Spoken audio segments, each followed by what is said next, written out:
on board a man of war. Pretty work, brave boys, pretty work, I say. Hey! Sam's gone away on board a man of war. I wish I played the mandolin on board a man of war. Sam's gone away on board a man of war. I wish I played the mandolin on board a man of war. Sam's gone away on board a man of war. Pretty work, brave boys, pretty work, I say. Hey! Sam's gone away on board a man of war. I wish I was the fiddler on board a man of war. Sam's gone away on board a man of war. I wish I was the fiddler on board a man of war. Sam's gone away on board a man of war. Pretty work, brave boys, pretty work, I say. Hey! Sam's gone away on board a man of war.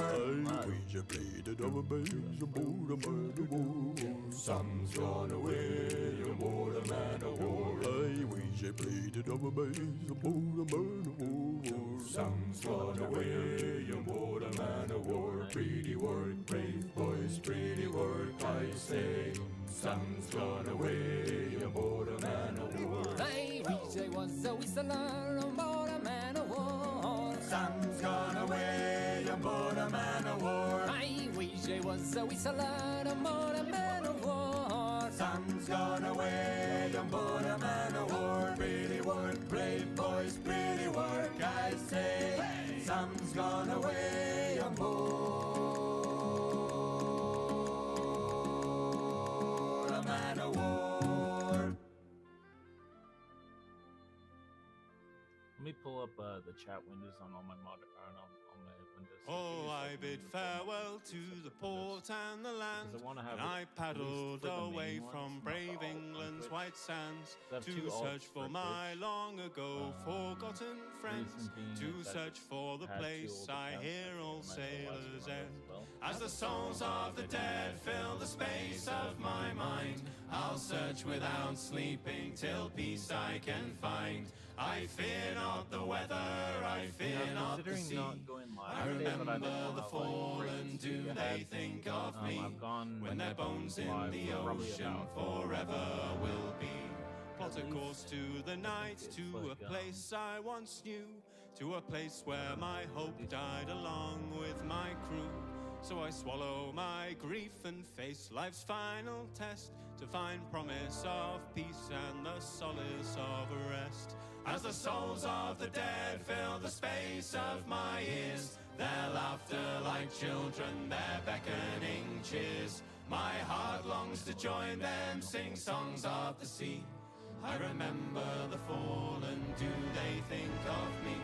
When their bones in the ocean forever will be. When at last before my ghostly shipmates I stand, I shed a small tear for my home upon land. Though their eyes speak of deaths filled with struggle and strife, their smiles below say I don't owe them my life. As the souls of the dead fill the space of my eyes, and my boat listed over and tried to capsize, I'm this far from drowning, this far from the sea. I remember the living, do they think of me? When my bones in the ocean forever will be. Now that I'm staring down at the darkest abyss, I'm not sure what I want, but I don't think it's this. As my comrades call to stand fast and for John, I make sail for the dawn till the darkness has gone. As the souls of the dead live for air in my mind, as I live all the years that they left me behind, I'll stay on the shore but still gaze at the sea. I remember the fallen and they think of me, for our souls in the ocean together will be. I remember the fallen and they think of me, so we're gonna for go, our I think, souls in the ocean together. Maybe we'll do like the tutorial that like plays animation we want to play. No, we'll We'll do.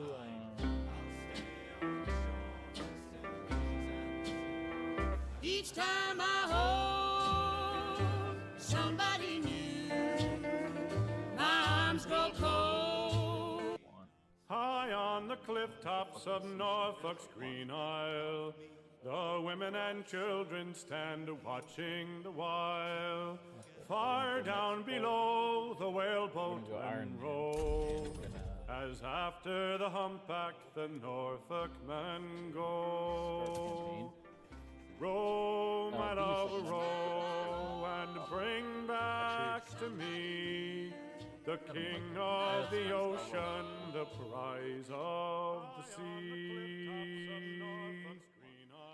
The men in the boat strain hard at the oars as they head for the whales and away from the shore. High in the bow, the harpoon man stands, the steel-shafted harpoon held tight in his hands.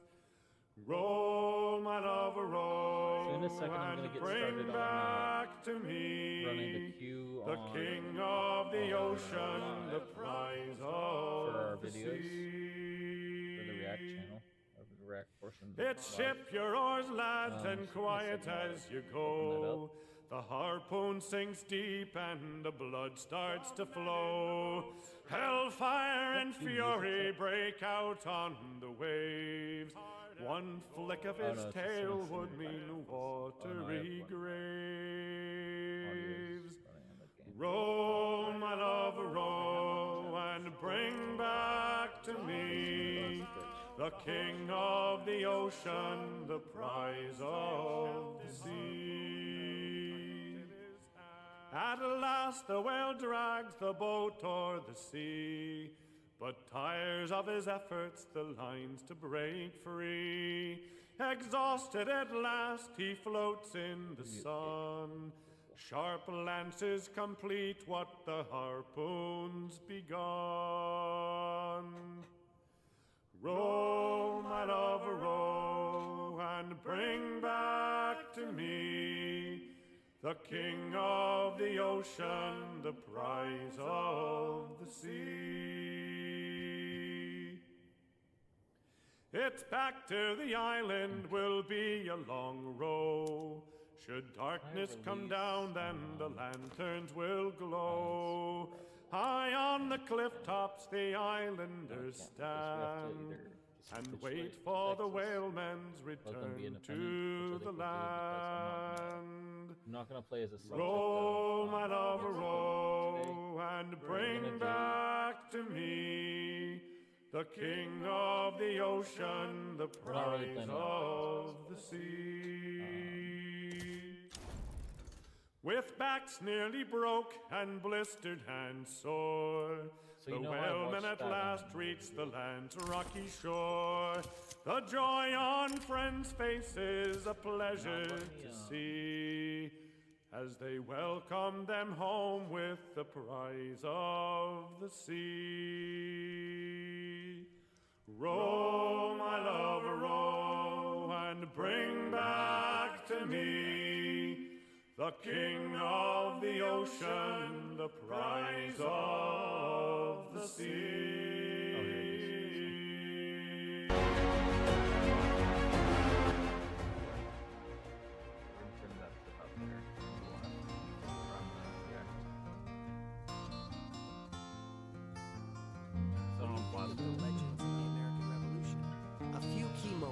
I didn't watch any of these videos. Where the earth shows its bones of wind, broken stone, and the sea and the sky are warm. And of course, I'm caught out of time. My blood sings with wine, and I'm running naked in the sun. I use bullshit. Caught in the trees, I am weak in the knees, and the sky is a painful blue. forget about the I'd like to look transformation. around, In the summer of but honey, all I 1778, see is the you. army that marched The on video Valley itself. Forge was of Yeah, course it's not reborn. good, but They were hungry for a chance to prove that all their Now the suffering summer had been city for nothing. lights will As the massive soften the British army night till you abandoned think Philadelphia that the for a air is slow, clear. almost arrogant march And across I'm New Jersey. sitting with They friends figured they'd just where swim over the 45 cents will buy They another walked glass into of a beer. furnace. They expected He's got it. something to say, but I'm so far away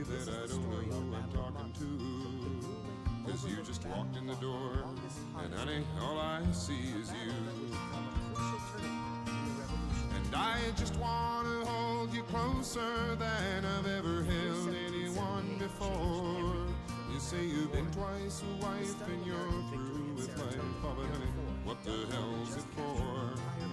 After 23 years, you'd think I could find a way to let you know somehow that I want to see your smiling face 45 years from now. Its valuable colonies in the West Indies and beyond. This new reality put the main British force, which had been comfortably chilling in the American capital of Philadelphia, in a very awkward spot. Their new commander, Lieutenant General Sir Henry Clinton, Lights on stage every night. I've been reaching out to find a friend. Philadelphia Knows all was the to be words, abandoned. sings so she's heard, knows how all the stories Clinton's end. massive army Maybe after the show she'll ask me to go home with her for a drink or two. Now her smile lights her eyes, but honey, all I see is you. And I just want to hold you closer than I've ever held anyone before. You say you've been twice a wife and you're through with life. Oh, but honey, what the hell's it for? After 23 years, you think I could find a way to let you know somehow that I want to see your smiling face 45 years from now. I just want to hold you closer than I've ever held anyone before. You say you've been twice a wife and you're through he drilled the with life. Oh, but honey, what the hell's it for? After 23 years, you'd think I could find a way to let you know somehow that I want to see your smiling face 45 years from So as now. Clinton's army snaked across New Jersey, Washington saw his moment. He had a new army. Yes, I want to see your smiling face 45 years from now. The stage was set for a showdown that would test this newfound professionalism to its absolute limit. Washington's War Council was This completely is a song that the split. Irish To some of stole his from the generals, Scots trying years to ago, take on and they the didn't full even might of notice the it was British gone. Army in a head-on And battle everybody was thinks it's an pure Irish madness. song now, and The it's not. loudest skeptic was his Originally own Scottish, second so let's in give it command, back to them. The Major Wild Rover, General Charles and Lee. it's no, nay, Lee, never. a former Clap, British clap, officer clap, clap. with a brilliant but famously Or if you're difficult Japanese, personality, crap, crap, crap, crap. argued the Continental Army was No, still nay, never, no more. Clap, clap. Will I play the Wild Rover? Clap. No, never, no more. Matter of fact, just for the hell of it, instead of clapping your hands, why don't you actually yell, clap, clap, clap, clap. Clap, clap, and clap, okay? Let's try it differently.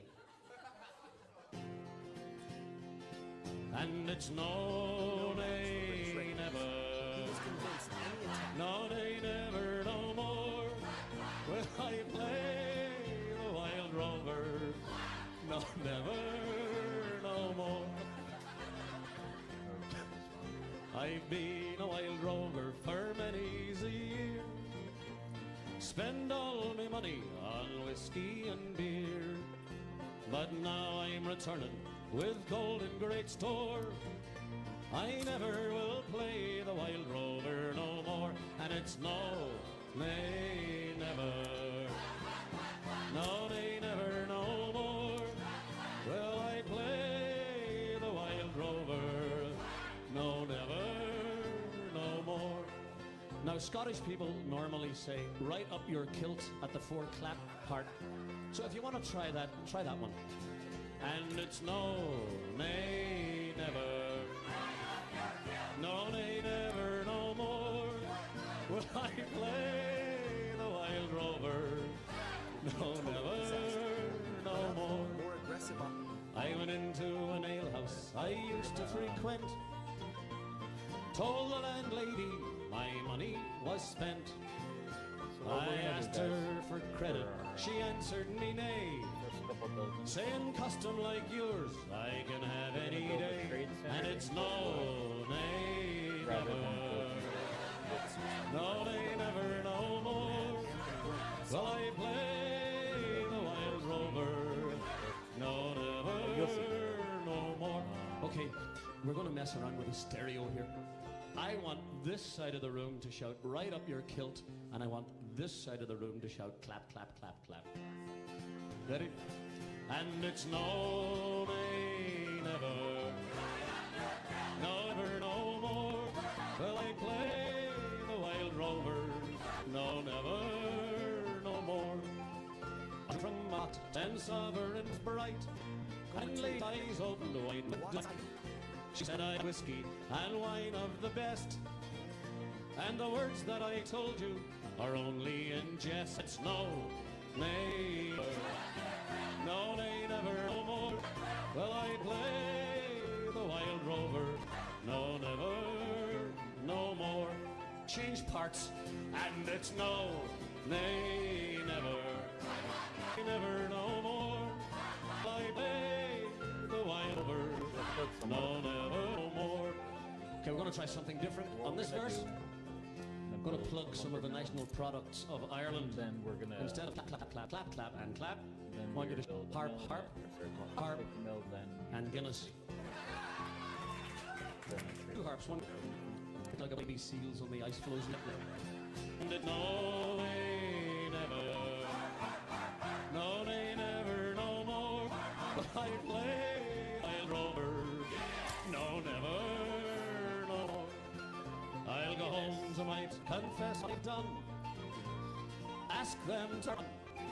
And when they caress me, as oft times before, I never will play the wild rover. And it's no, nay, never, no, nay, never, no more will I play the wild rover.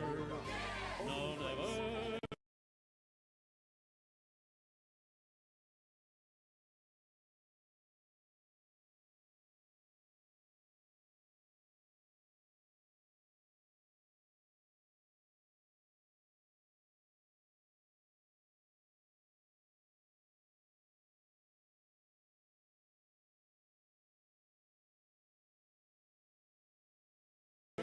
Once more, and it's no, nay, never, no, nay, never, no more will I play the wild rover.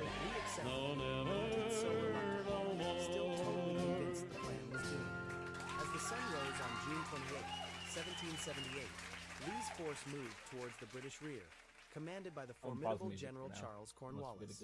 The fate of the battle rested on the shoulders of a man who didn't believe... A pretty girl men fight for, they've even stopped. The morning of the 28th was brutally hot.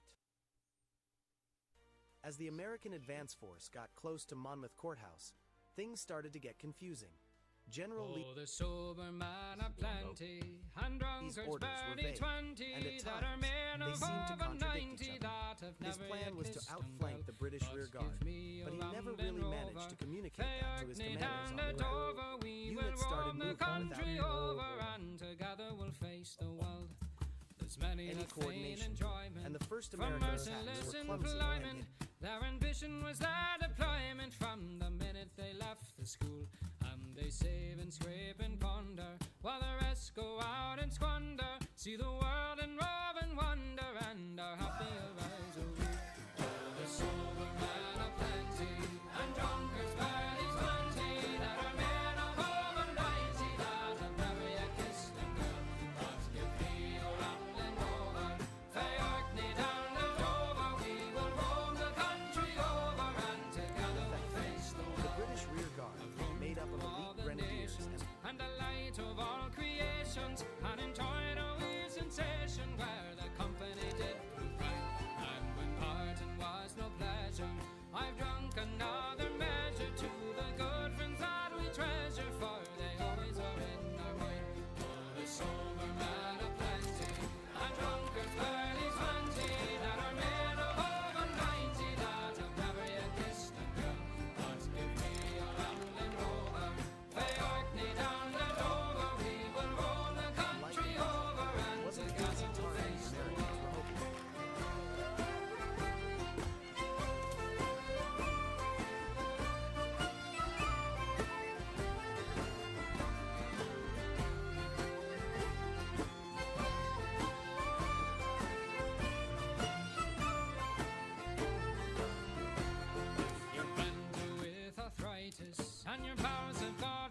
arthritis, and you've galloping bronchitis, and you're thinking it's time you died.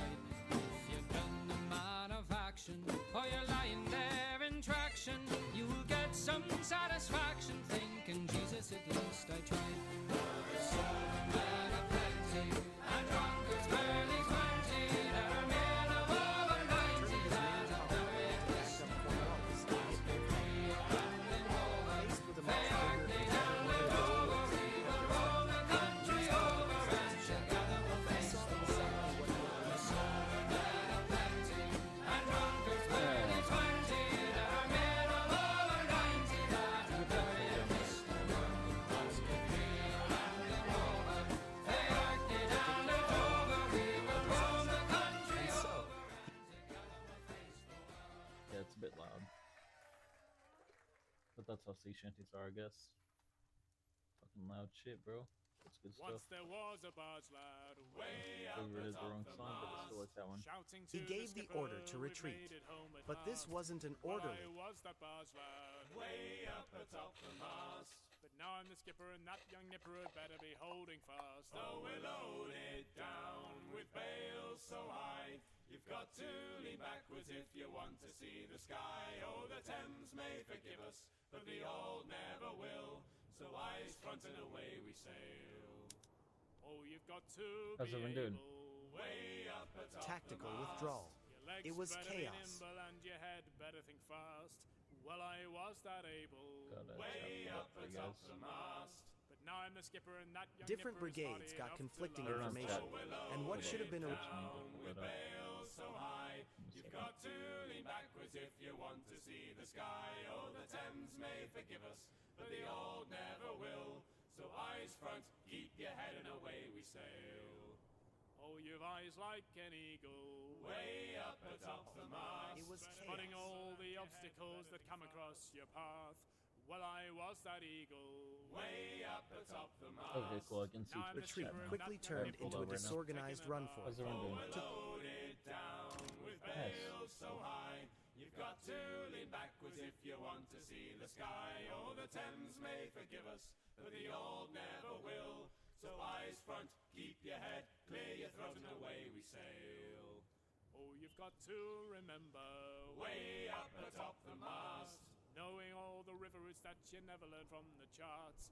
Well, I do remember, way up atop the mast. But now I'm the skipper, and that young nipper is taking the rivers to heart. Oh, we're loaded down with bales so high. The soldiers, the men who had drilled endlessly at Valley Forge, Oh, the Thames may forgive us, but the old never will. So eyes front, keep your head, clear your throat, know your way, fill your pipe, grab on tight, look for the lights, and away we sail.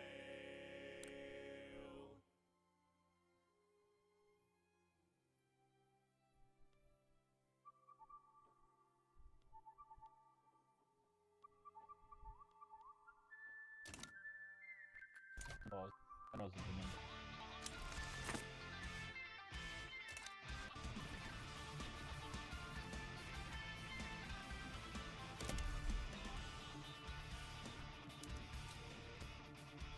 it the trail. Real quick. And we're gonna pausing the YouTube slides. Just evaporating in the morning. The professional army that Baron von Steuben had worked so hard to build was now running from the enemy. Looking like militia the British had so easily beaten before. The great test was here, and it looked like the Continental Army was failing.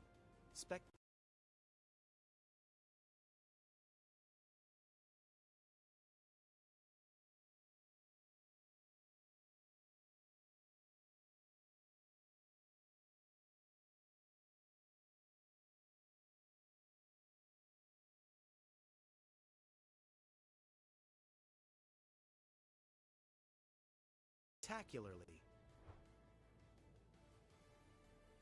Army. He didn't hear the sounds of a winning battle. He saw his own soldiers in a full, panicked retreat.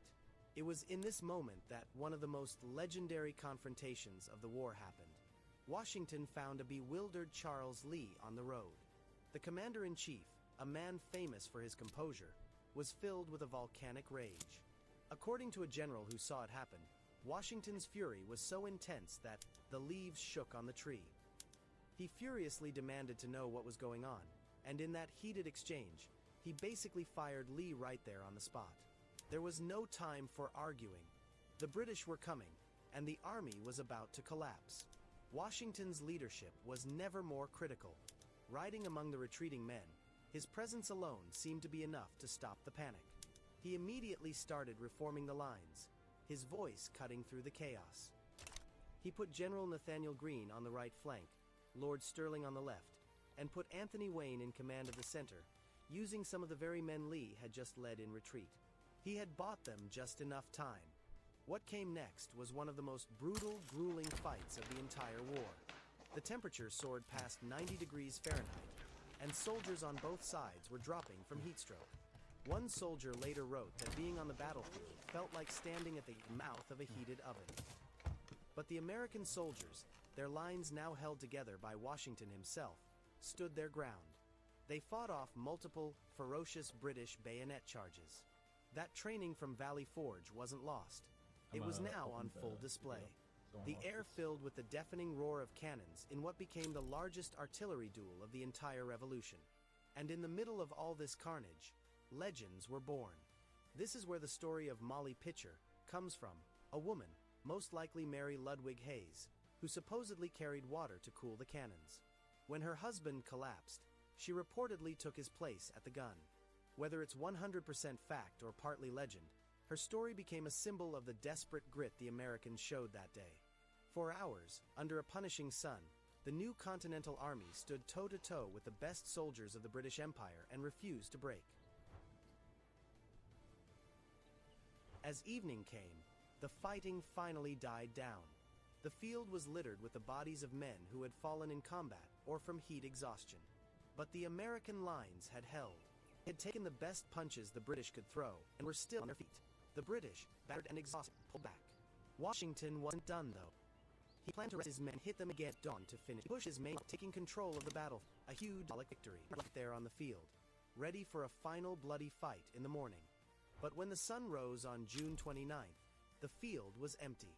Under the cover of darkness, General Clinton had pulled his men out. He saw no point in continuing to attack a strong American position, so he slipped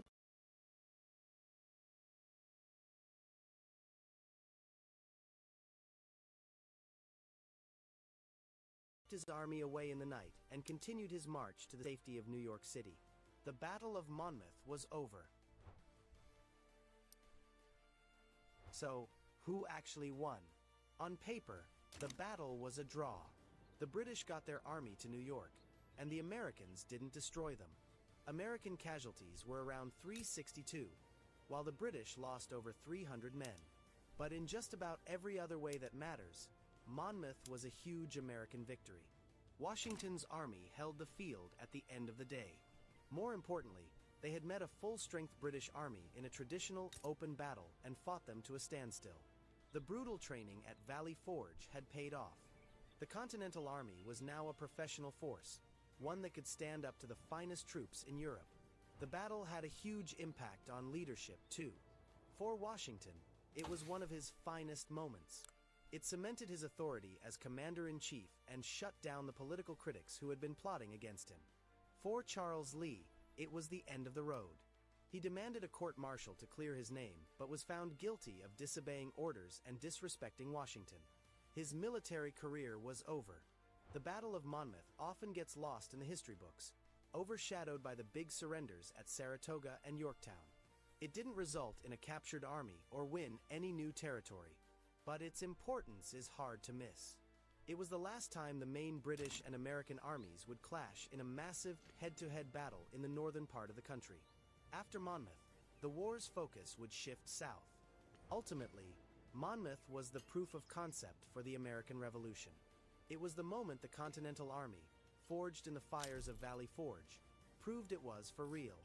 It showed the world that American independence wouldn't be won in a single glorious battle, But in the sweltering heat and grim Guys, determination of thousands of individual acts of courage on one long brutal day. If it gets annoying, if you found the story about one of the revolution's forgotten turning points it'll only be available make sure you subscribe and hit the like button for more deep dives into the history you thought you knew. Most of the time I do have chat open. What other overlooked battle if you or have historical something like figure really do you think important to say deserves about the like the spotlight? campaign or Thanks like the for video, watching. I'm more than welcome to letting you guys pop something on my headset. Word building is tricky. You've got all this stuff about the politics and trade and cultures of your world you want to share with people, but it's hard to get people to care. A reason to sit around having thoughts. Characters need to eat all the time. They have opinions on food, desires and memories and backstory, and scenes can be easily set at a meal. It's just human behavior. And through that, you can slip in all that dirty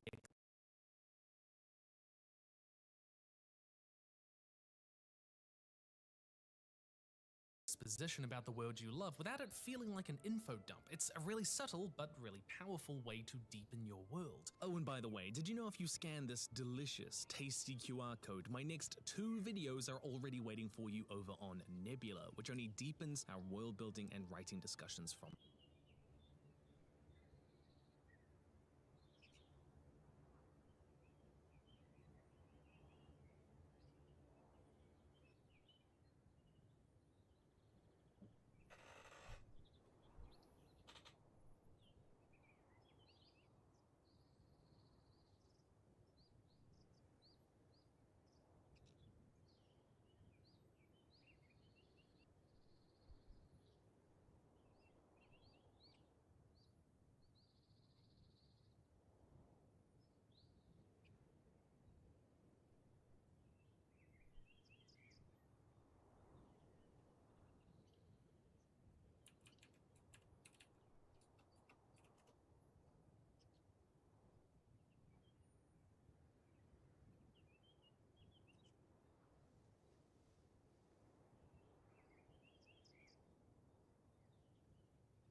Let me restart the video. I can't get the F to restart the.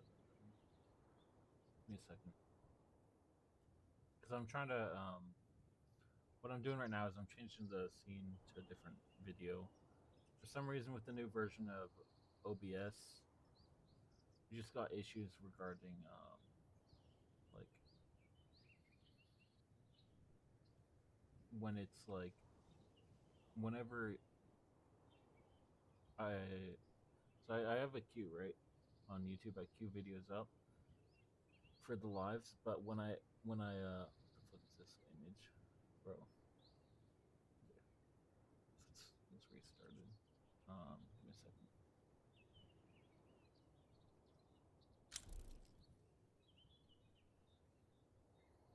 Properties, caption video. Okay. What is force SDR?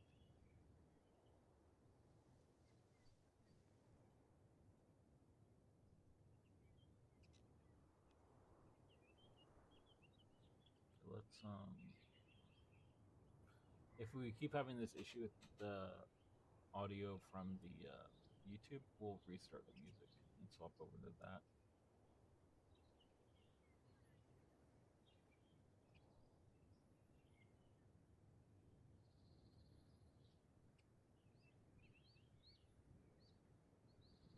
Okay, cool. Let's get this started. Just like a thing I'm reacting to. I'm not really watching it. I just watch it with me if you want, but yeah, I'm not really. And I am watching it, but I'm not reacting to it. Politics and trade and cultures of your world you want to share with people, but it's hard to get people to care, and characters don't usually have a good reason to sit around thinking about it without it feeling really forced. And all of this is why I realized food is kind of a world-building superpower. Seriously, think about it. Characters need to eat all the time. They have opinions on food, desires and memories and backstory, and scenes can be easily set at a meal. It's just human behavior. And through that, you can slip in all that dirty exposition about the world you love without it feeling like an info dump. It's a really subtle but really powerful way to deepen your world. Oh, and by the way, did you know if you scan this delicious, tasty QR code, my next 2 videos are already waiting for you over on Nebula, which only deepens our world building and writing discussions from today. Link below as well. I mean, you can learn so much about a world's Part 1 culture just by looking at how and what and when and where and why people eat. Stuff which is basically background to a scene.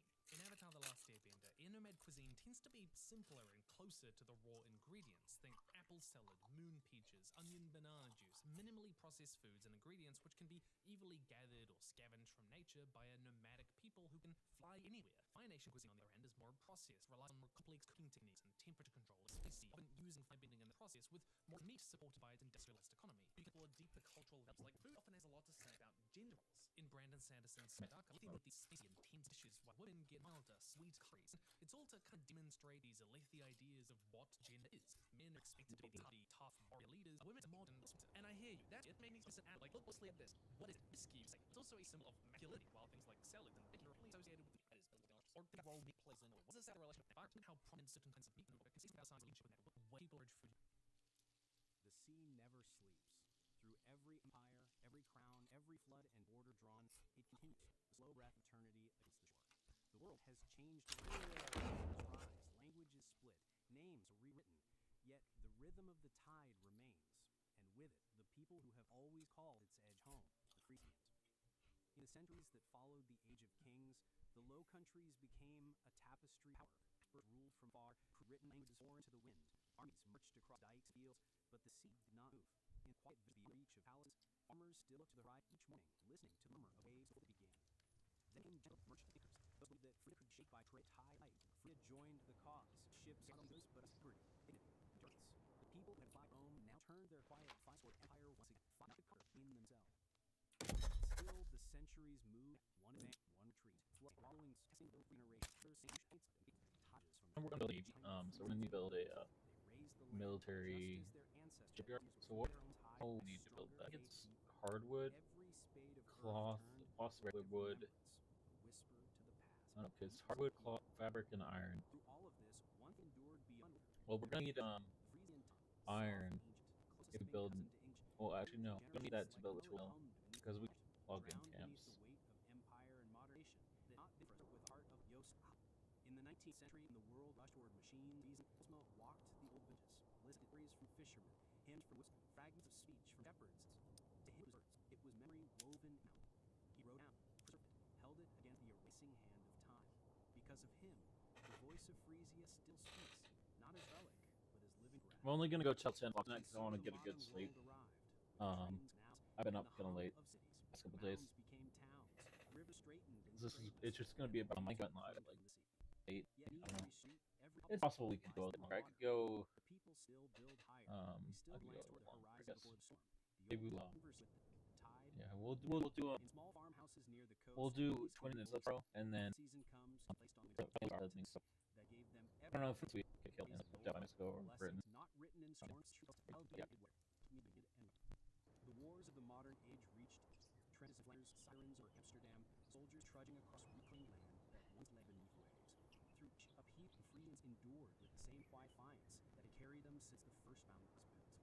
They rebuilt dikes shattered by bombs, restored harbors burned by fire, and turned to the rhythm of the tide as if through the heart of an old friend. In the 20th century, engineers harnessed that friendship into mastery. The Atlantic breakdown that closed the Zuyder Zee and transformed saltwater into lake. It was a triumph of design, but also a farewell. The sea was tamed, but something ancient sighed in its wake. The fishermen said the wind no longer smelled the same. Still, life continued. Trade renewed, land expanded, and the northern coast all been a sacred line. Let me pull up the chat. How's everyone doing? Chaos. Today, the language still lingers on lips, YouTube. the sea still murmurs against the levees, and the people still carry that same patient grace. In schools and homes and poems and lullabies, the old rhythms return. Children learn the words their ancestors spoke under storms, and even those who move inland keep a piece of the horizon within them.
he knows, as every Frisian before him has known, that the sea does not sleep.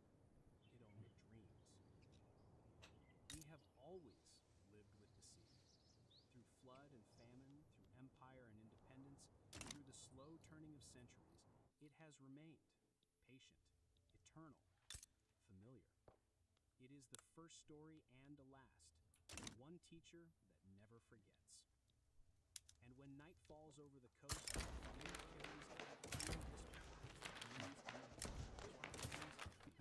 clear whispers, winds it's all its and the sea. The calm breaks beneath March. All of DC, rain's breath across northern plain, and the sound of metal move through. Hero and waiting. 20,000 men in formation. Redder tremble. I'm looking at right now. The Obia traffic up game. Border lies the unknown. Ground is soft, treacherous. The hooves of cavalry horses sink into mud, and the wheels of supply carts. Engineers with planks and curses. So I'm only gonna go until 10 o'clock, guys, because I got a lot I need to do. Plus, so I don't know if I'm gonna. I don't know. I've been kind of on like my schedule lately. Wanna flip back over to being up during the day, but it's just kind of hard to, you know, be up at a good time. I have a weird sleep schedule, but it is what it is.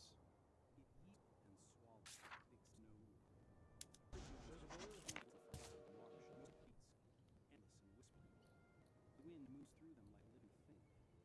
South vanish and return with little more than the sound of gulls and water. But they're made of self. Villages are built on great mounds, navigated. Their faces hidden beneath hoods of wool. Benjamin Martin, aka Mel Gibson's character in the movie The Patriot, is very, very loosely based on the culmination of about 5 different American Revolutionary fighters, like Andrew Pickens, Thomas Sumner, Elijah Clark, Francis Marion, Swamp Fox, and this man. Today we're talking about the most gangster general of the American Revolutionary War, the undignified guerrilla, Daniel Morgan. During the American Revolutionary War, General George Washington would take all of the riflemen that were off one unit called Divisional Rifle Corps and put them in command of Daniel Morgan, and Washington as undignified. Quickly adopted the name Morgan Riflemen and became known for their guerrilla warfare tactics and picking off officers and disrupting any violence. Brigadier Horatio gave Morgan's rifles the American Army Corps that the British feared most. They are the primary reason the American victories at Saratoga and the Battle of Hastings, probably the most important battles of the Revolution, responsible for turning the entire tide of the war. And we're going to get into it right after word for something. Really, me? Kill, huh? Oh, how do they do it in the movies? They don't. No, nobody does that. Yes, they do. No, they don't. We'll talk to Keanu Reeves. Love you. This video is brought to you by Delete Me. Super straightforward business. You give them money, they turn around and they make sure. Benjamin Martin, aka Mel Gibson's, because everybody knows you, Dad. I'm gonna go live in the modern day equivalent of a friend. It doesn't happen. So a bigger deal than a lot of people might realize, okay? Because at the age of 16 or 17, Morgan got in an argument with his father, ends up leaving home, going out on his own, which is fairly normal. But he went to Virginia, which in the 1730s, 40s, 50s, Virginia is still very much the wild frontier at this point. Now, that sounds a little bit strange to some people because when you hear the wild frontier, most people instinctively think of expansion. They're thinking like cowboys, Indians, pioneers, and the Oregon Trail, and the Gosh, West Bank, How did GDP so much? Virginia, everything south it is still very, very much wild. So for a 17-year-old, if it was old, maybe like, oh yeah, screw you, that I'm a modern day equivalent of the Thunderdome is Kelly, where terror quite honestly foreshadowing for the rest of his story. And just clear, when I say he first starts showing historical, like the story that I'm referring to is the Temperature Credit Line with Virginia, law, alcohol, and playing cards. And the Frederick Temper, he's beating dude for assault, basically bar for beating shit out. That again sounds pretty weird, but we can bar fight shit out of somebody. Remember, it's Virginia, it's wild frontier. They don't really have law enforcement. Now, really, the only reason that there's court records is one day a month in colonial Virginia, where they have the court day, and they basically shut down the entire town. The whole town shows up to watch all the legal proceedings for the entire month, and then if you actually with somebody, you just sue them in court. So yeah, it's pretty good to go on wild frontier. I mean, basically got something in that. It's like, I mean, damn for it, but hell. First of all, Your Honor, this motherfucker was going 5 miles below the left lane of the Oregon Trail. Everybody knows left is the prime. Then we finally get to town. I'm late because he hit his wagon out of the way. He comes up to a red light. He sits there. The attorney does right. Sits there at 8-3. And out of him, I don't know what happened. He fell down. He turned blue, and now we are. To which the judge is probably out. Really about that guy ends it. Free to go. There's no left lane. Oregon Trail is alone. Virginians 800 shut. Drinking, gambling, and fighting all the time. He's also working extremely hard. His wagon on fire. Like he's literally by up people wagon through uncharted territory. It's pretty dangerous for a 17-year-old, and he does it for years until he saves up enough money and ends up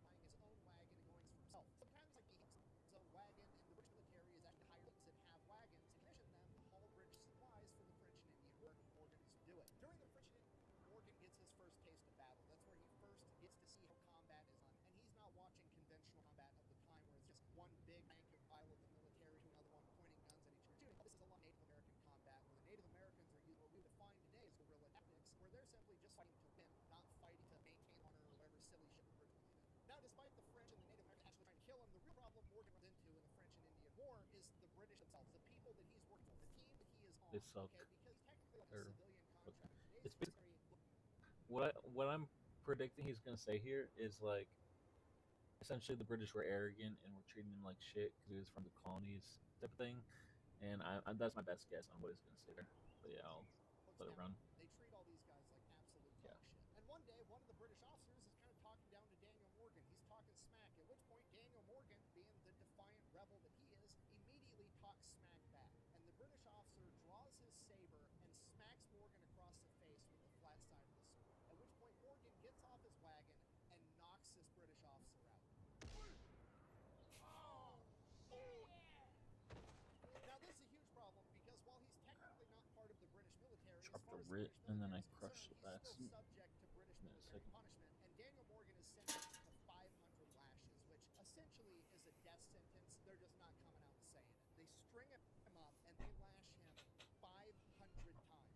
According to legend and Daniel Morgan himself, he stayed conscious the entire time, counting the lashes along with the drummer boy as they whipped him. Not only did Daniel Morgan survive this death sentence, but he actually claimed for the rest of his life that the British only counted to 499 and that they still owed him.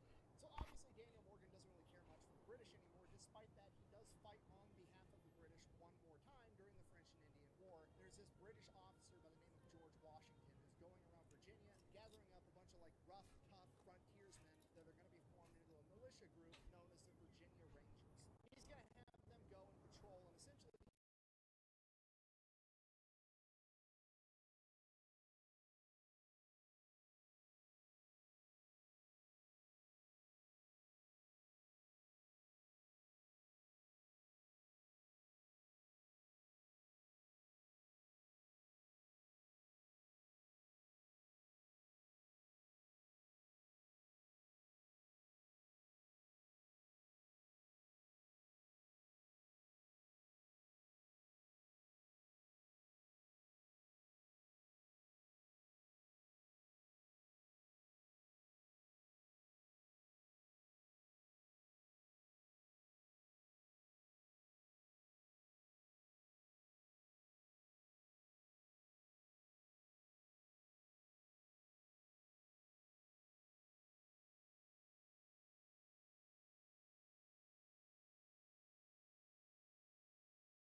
pretty much as soon as it began, the Native Americans pop up and fire at the two riders. Morgan's other rider is killed immediately when he's struck with a musket ball. Morgan should be dead too because he also got hit, but the musket ball hit him directly in the neck and traveled behind his jawbone and out his mouth, What blowing the out most fuck? of his teeth on the left side and giving him a large gash that you can even see in most of his portrait paintings for the rest of his Holy life. fuck. At this point, Morgan's jacked up. He has no idea what's going on. The world's spinning. The horse doesn't know what to do, and it's just going in circles like this, trying to figure out what's going on. Morgan, after a couple of seconds, gains enough common sense to realize he doesn't know where he needs to be, but he knows he doesn't need to be here. So he spurs the horse, not caring what direction the horse goes.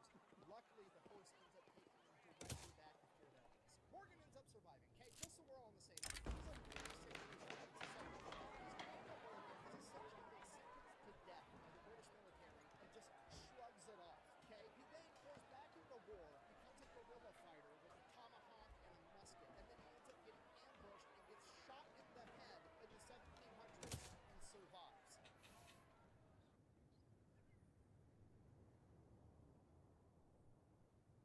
And then he just goes back to living on the frontier like nothing even happened. That's literally what he does. He goes back to Frederick County, Virginia, and just picks up right where he left off, drinking, gambling, and fighting people all the time.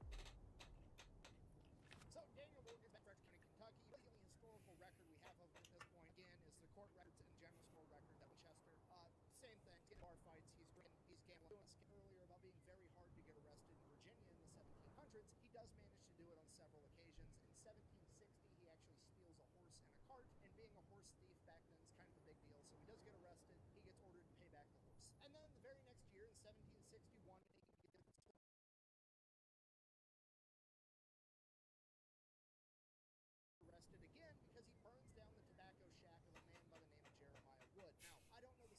Back a years that shack. led up to this happening, but it did happen, and Daniel Morgan proves to be the main character Back a yet shack, again, Jeremiah. because Daniel Morgan goes into court and pleads guilty. He walks in front of a judge and a jury, and he's like, yeah, I did that. And the judge and the jury are like, I don't believe you.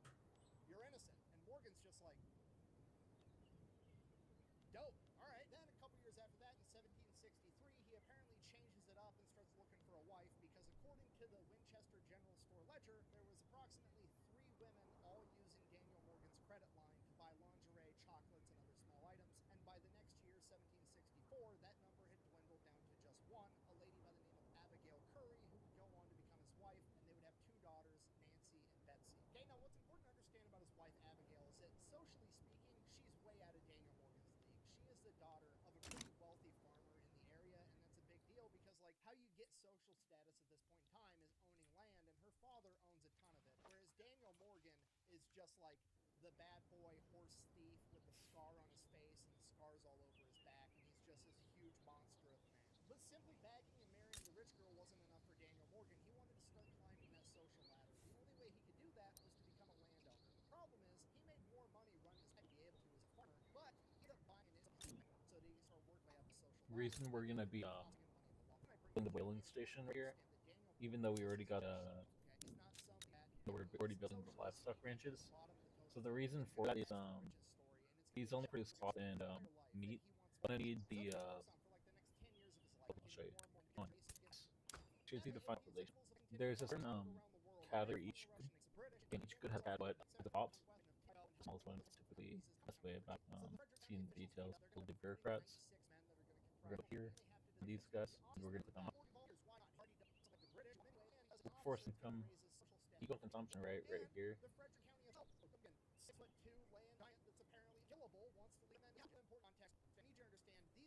And where is it? Virginia frontiers. They've got Kentucky rifles, tomahawks, because most of them are friend Indian veterans. They got knives for scalping enemies. They're wearing hunting shirts, not army uniforms. However, they're technically not militia because they are authorized and sanctioned by the Continental Congress, and they're allegedly going to be paid by the Congress as well. So while they are originally militia, they're technically part of the Continental Army. And the reason I bring this is because James getting a lot more notoriety as officer of the Continental Army as a Shah officer. Because of that, Daniel doesn't just his tone right out of the gate. There's rifles sent up Boston to help him there. So Daniel rifle company set out, and they travel 23 miles a day on 484 miles to Boston, and they are the first ones there over a week. Okay, you've never been there. Traveling 23 miles a day for 21 days is crazy. Okay, that's equal to running a marathon and then some every single day, except all the stuff that you need to live on your back. Fucking carrying a bunch of shit. Gun, you have all your clothes, all your ammunition, food, the whole shebang. You're carrying it the entire time. It's crazy. Who's gonna carry boats? So is making a Boston in 21 days and losing a single man impressive? Absolutely. Does it promote it good? Absolutely. Does it violate the Department of the Military of never be the first one? Absolutely. Because Daniel Morgan's rifle company was the first one there. The unique privilege of being volunteered that they're going to get attached to this mission to go invade Canada. Actually, the second and best rifle company is also stands at the podium. Okay, so middle of the pack.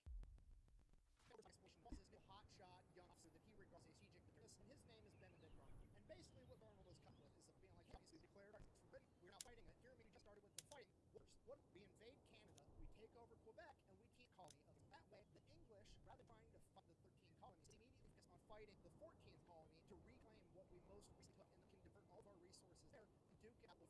In addition to that, it's also going to put the new mindset. Oh shit, we're the ones playing defense. We're not playing offense. We need to defend all of our other areas. Honestly, it's a really good plan. And then reality sets in. It is shit show.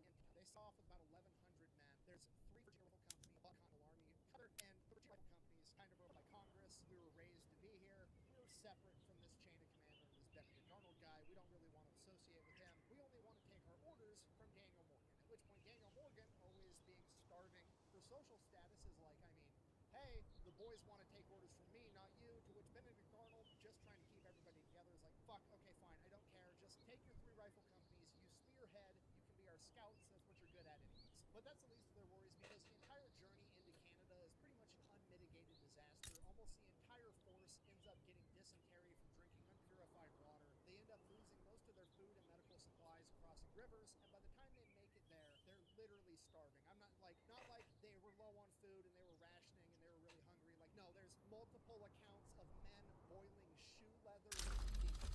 By the time they reached Quebec, the army that had left of 1,100 people had dwindled down to 600 between illness, death, and dudes just straight up leaving and going home because this sucks. So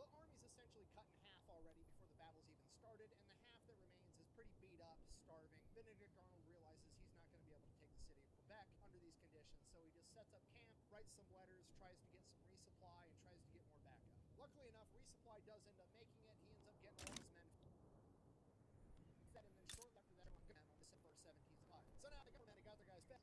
How about you surrender? To which the Canadians like, nah. At that point, they possibly try to start out, but also like this. And at this point in time, Quebec is they're going to have breaking to get into the city. And take they come up is it big one barricade, and Major General Montgomery's men are barricade, and they're going to be in the middle and then take the 30th, 1775. It is the first snow of the year, and that is when the enemy attack. First thing on Daniel Benedict Arnold, man, the barricade is over the top. So they go from their guys. Benedict Arnold immediately takes the ball directly to the leg, dropping out completely, and Daniel is running the show up. So Daniel Morgan's men kill. They end up getting laptop to Daniel Morgan's first way up the ladder. Right as it's top, the British fire must have his face. He immediately gets back up, and he is now the second man up the ladder after himself. And he goes, jumps over the barricade, falls the other direction, lands on top of a cannon on the ground floor, and messes up his back. He immediately pulls himself underneath the cannon as the British trying to stab him with bayonets to give himself a few more seconds to recapture his composure and get some more Americans over the wall, start fighting. More men come rushing in, they start fighting. There's only 30 soldiers manning this barricade. They end up surrendering just Americans. My house built EQB. But I'm still gonna be live for a bit. I'm gonna live, but then so the upload speed is going down because I had all three checked. Yeah. Fuck it, fine. I guess we'll sit here on our hands for a couple minutes and then a couple hours and to like half a day and so sit here and all these guys do. What they don't know at the time is Major Morgan is named after Major Morgan was shot and then pulled back and went on his second and third command, and his second and third command all side and like no one coming out. No. So Morgan and his guys are chilling, building houses, trying to stay out of the storm, and then eventually hey, that we took over here.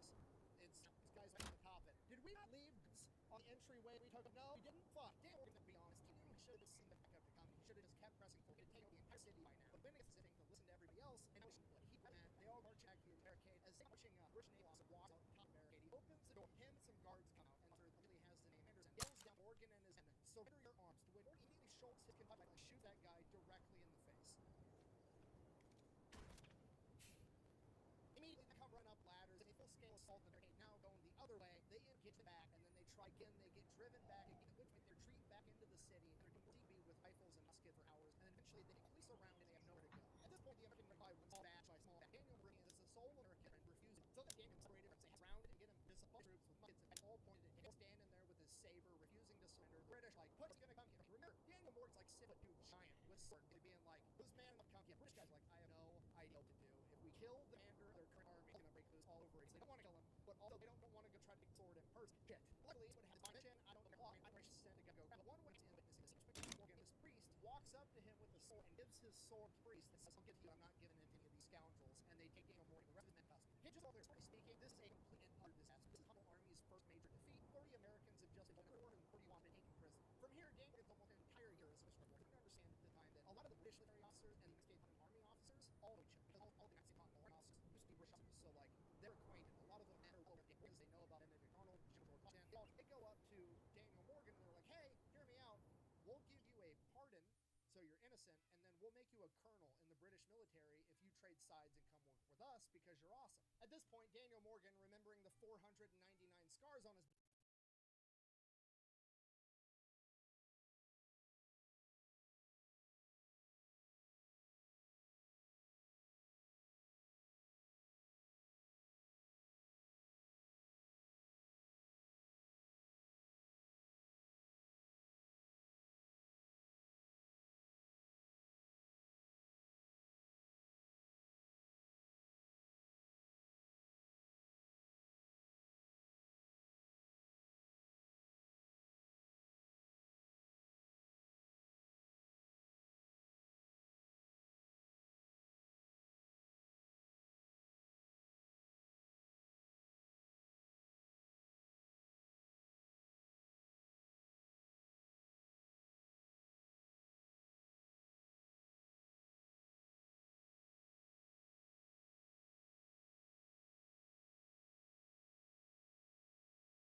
insult me again. And he just sits out the entire year as a POW until he gets traded back to the American forces in January of 1777.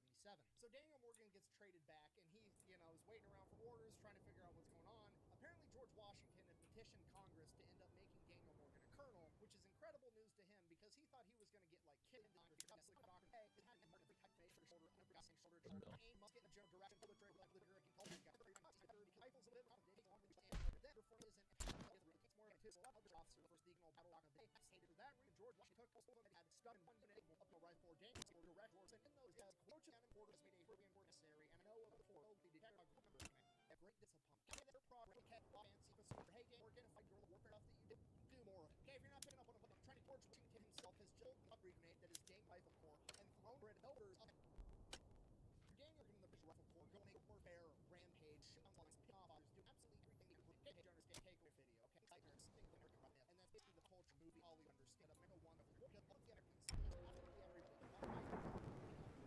That's necessarily true by history. It's hard exactly like right up, stood there and fired at Chuck. The American Rifleman for the popular standing of the Revolutionary War that everybody was a rifleman hiding in the tree. Isn't heavily influenced by the area, Swamp Fox, doing he was doing in South Carolina. But there's some come from Daniel Morgan Ward's rifles. Okay, and the key difference here is militias are just that. They're militias. They're a bunch of dudes from one area together. Like these dudes in the red coats, let's go do something about it. And they're not expected to necessarily fight by the rules of warfare. They're bunch of civilians that took out to go.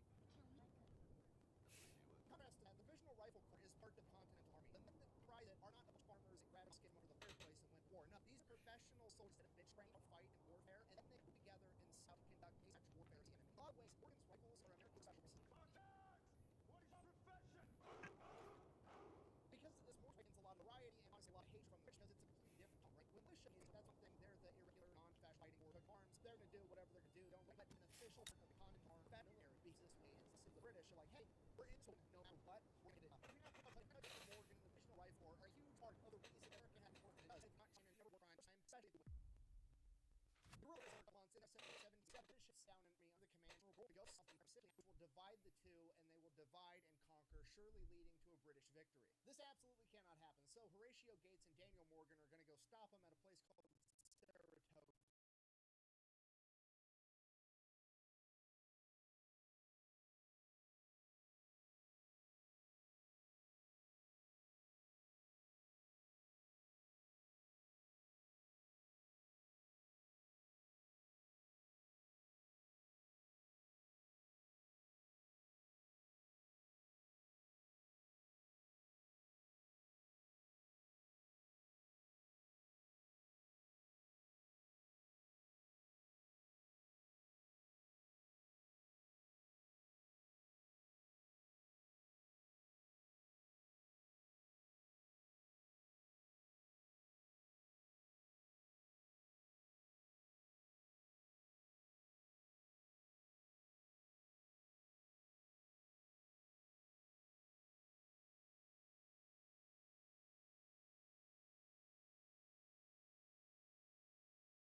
I just realized, by the way, sorry about that.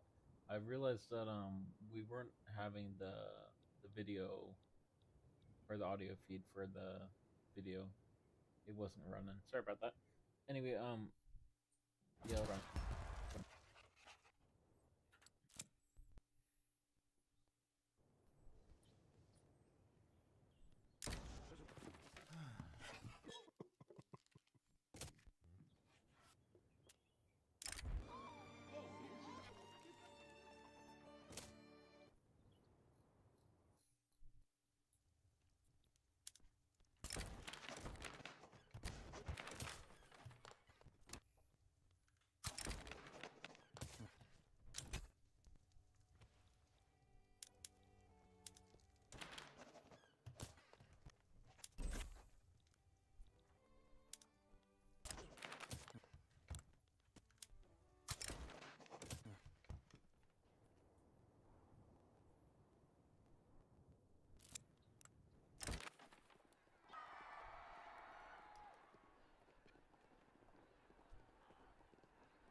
That's what he's saying. Draco Malfoy.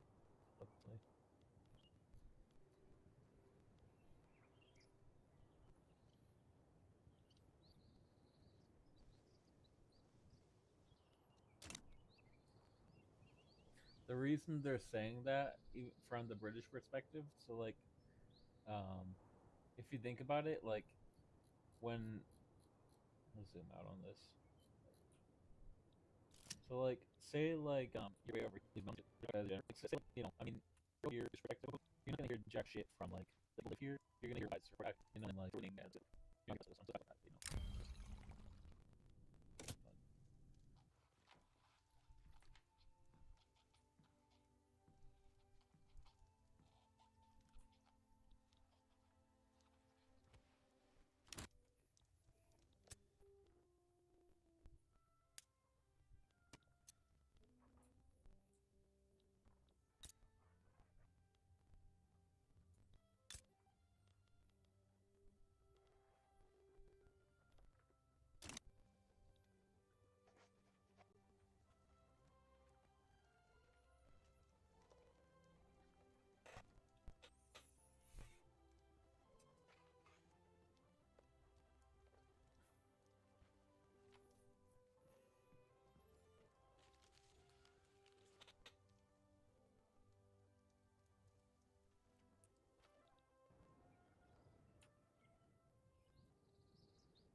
All right, guys. I'm gonna hop off, but yeah, we'll be playing more of this tomorrow.